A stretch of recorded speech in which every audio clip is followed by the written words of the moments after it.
यातायात विभागको टोली आएर यसरी चेक जाँच गर्ने रहेछ। अनि 65% हुनुपर्ने 89% भएछ। यो अगाडिको माइक पत्रकारहरू हुनुहुन्छ यहाँ, अनि हाम्रो पुरै रेकर्ड भइरहेछ यता। अन्य बसहरू पनि चेक जाँच गर्दैछ। अनि केही मिडियाहरू आउनु भएर हामीलाई सोधपुछ गर्दै हुनुहुन्छ जनताहरूसँग।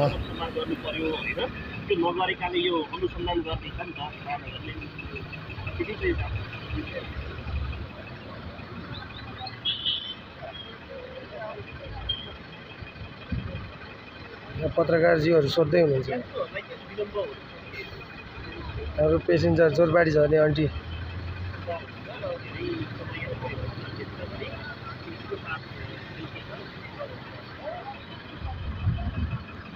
यो अभियान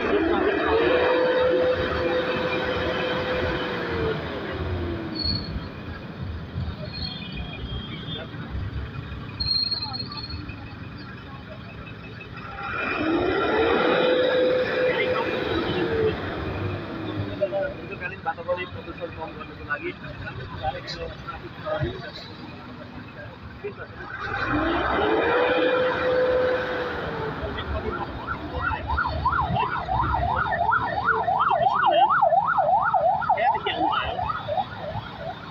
अब एउटा युवा विद्यार्थी हुनुहुन्छ हैन, वातावरण प्रदूषण यहाँलाई थाहा छँदैछ।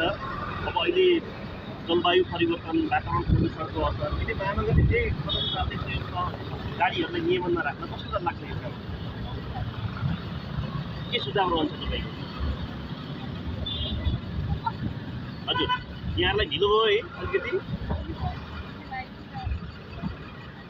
हजुर, धन्यवाद। यात्रुको व्यवहारिक कठिनाइलाई ध्यान दिँदै